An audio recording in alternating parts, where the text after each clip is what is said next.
দেখুন বন্ধুরা, ছাদে ঢোকার সাথে সাথে রাজহাঁসগুলো চিল্লাচিল্লি শুরু করেছে। কেমন আছো তোমরা?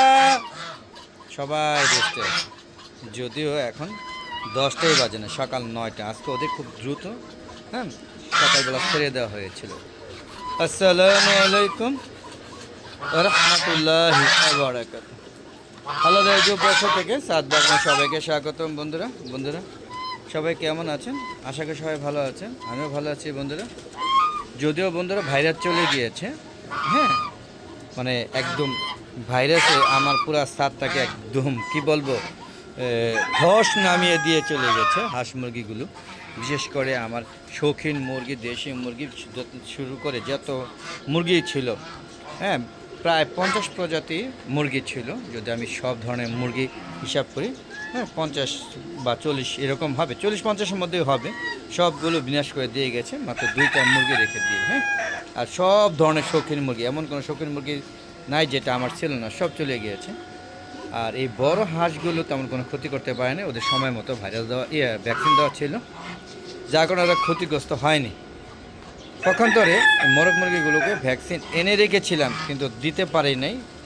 এবং বার্ড ফ্লু ভাইরাসটা এরমভাবে এসেছিলো, হ্যাঁ, অনেকে বলে এরা ফাউল কলেরা কমেন্ট বক্সে, কিন্তু আমার মনে হচ্ছে বার্ড ফ্লু, কারণ কোনো সময় দেয়নি। একদম 2-3 দিনের মধ্যে আমার পুরা মুরগি শেষ। মানে 2-1টা জবাই করেছিলাম, জবাই করে ভিতরে দেখেছি সব পচে গলে একদম ঝোল হয়ে গিয়েছে, আর বিশ্রী দুর্গন্ধ। আপনারা যদি জানেন যে এই রোগে, এটা কোন রোগের লক্ষণ, অবশ্যই কমেন্ট বক্সে লিখে জানাবেন। অনেক খামারি ভাইরা তো আমার ভিডিওগুলো দেখছেন। আমি আসলে খামারি না, আমি শখে হাঁস মুরগি লালন পালন করে থাকি ছাদে।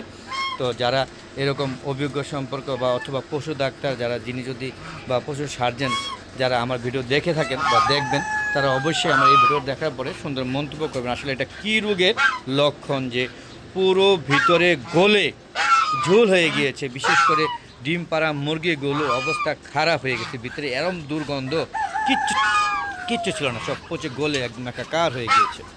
তো এটা কোন রোগের লক্ষণ আমার জানা নেই, তবে অবশ্যই রানীক্ষেত রোগের লক্ষণ এরকম না। তারপরে 2 দিনে বা 3 দিনে আমার সমস্ত মুরগি একদম সাফা হয়ে গেছে, একটা মুরগিও বাঁচে নেই। অবশ্যই কোনো না কোনো লক্ষণ, কোনো রোগের লক্ষণ। আমি ধারণা করছি বার্ড ফ্লু, যদিও আমি পশু ডাক্তারের যে হেড, ডিপার্টমেন্টের হেড যে সেখানে ঢাকা, হ্যাঁ, এটা হলো ফরিদাবাদ না কি জানি বলা হয়, নিমতলি ফায়ার সার্ভিসের লগে পশু ডাক্তার আছে, ওখানে সমস্ত মরা মুরগি, হ্যাঁ, ও যে কী বলা হয়, পোস্টমর্টম করা হয় এবং এটার সাথে আর অনেক কিছু করা হয়। তো ওখানে তারা একবার নিয়েছিলাম গত বছর, তখন বলেছিল যে সেম লক্ষণ ছিল, সেম, তারা বলেছিল এটা মারাত্মক বার্ড ফ্লু ভাইরাস, মানে উচ্চ ক্ষমতা সম্পন্ন বার্ড ফ্লু ভাইরাস। আপনার আমার সাথে একমত কিনা আমি জানি না। তো যাক, আপাতত আবার মনে হচ্ছে নতুন করে গড়ে তুলবো। অলরেডি বাচ্চা আনা শুরু করে দিয়েছি। প্রথমে শুরু করেছি মিচিরি ফার্মে বাচ্চা দিয়ে, তো সেগুলো একটু দেখানোর চেষ্টা করি। যদিও চলুন একটু দেখাই। এই যে বন্ধুরা দেখতে পাচ্ছেন, এনে রেখেছি, হ্যাঁ, এটা গতকালকে এনেছি, আপনারা দেখতে পাচ্ছেন। আমি পুরোটা ক্লিয়ার করতে পারছি কিনা জানি না, এখানে 12টা আছে, চেষ্টা করতেছি। আর এই যে দেখুন, এখানেও আবার আছে, এখানেও মানে 11টার মতো আছে, হ্যাঁ, দেখতে পাচ্ছেন। এগুলো আস্তে আস্তে বড় করছি। প্রথমে আমি সেই ফার্মে দিয়ে শুরু করব, তারপরে আস্তে আস্তে আরও, হ্যাঁ, বড় শুরু করার চিন্তা ভাবনা আছে। আপনারা আমার সাথে থাকবেন বন্ধুরা। হ্যাঁ বন্ধুরা, এটা ছাদের দ্বিতীয় অংশ, যেখানে ওই যে আমার চেনা হাঁসগুলো, আমার রাজহাঁসের বাচ্চাগুলো সব মরে একদম ঝাঁকে ঝাঁকে মরেছে।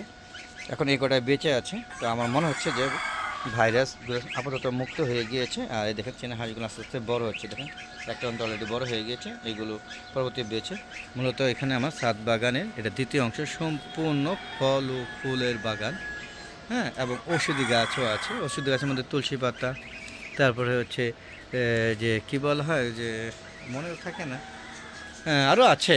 এই যে তুলসী পাতা তো বললামই, তুলসী গাছ, তারপরে থানকুনি পাতা, তারপরে হচ্ছে ডায়াবেটিসের ইনসুলিন প্লান্ট, আরও অনেক ধরনের। তারপরে আপনার ওই যে কী বলে, শরবত বানায় খায়, ওটা কি জানি ভুলে গিয়েছে, যাক পরে মনে পড়লে বলবো। চলেন আমরা এখান থেকে চলে যাই মূলত এটা দেখানোর জন্য, যেখানে কত সুন্দর একটা ছাদ বাগান, হ্যাঁ, পুরো আম ঠাম অলরেডি মটর দানা শুরু হয়েছে। আর দেখুন গাছে বেগুন কিন্তু ঝুলছে, দেখতে পাচ্ছেন কত সুন্দর বেগুন।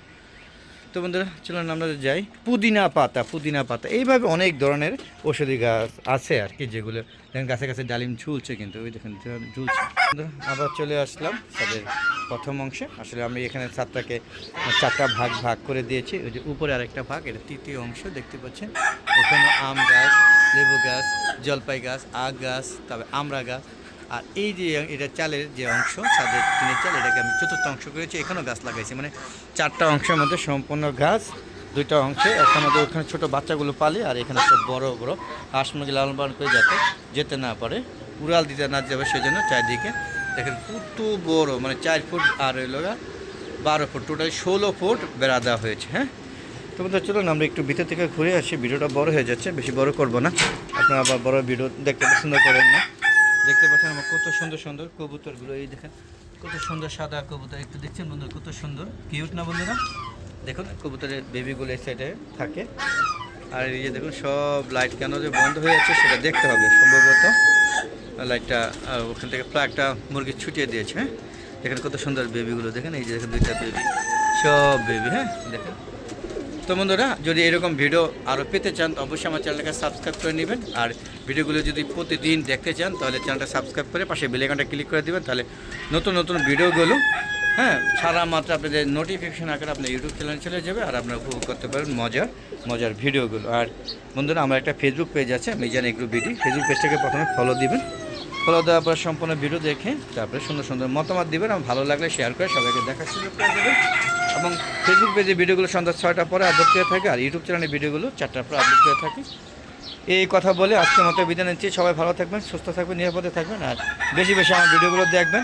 আর যারা আমার এই হাঁস মুরগি পালনে বিশেষ অভিজ্ঞতা সম্পন্ন, তারা অবশ্যই আমাকে সুন্দর সুন্দর পরামর্শ দিবেন। আপনাদের পরামর্শ আমি সাদরে গ্রহণ করব, এই আশা ব্যর্থ করে আজকের মতো আমি বিদায় নিচ্ছি। আসসালামু আলাইকুম রহমতুল্লাহি আবরাকাতুহু। বন্ধুরা আবার দেখা হবে নতুন কোনো পর্ব নিয়ে, নতুন কোনো ভিডিও নিয়ে। ততক্ষণে আমার হালদা এগ্রো চ্যানেল, আমার Facebook page Mizan agro BD পেজে সাথে থাকবে।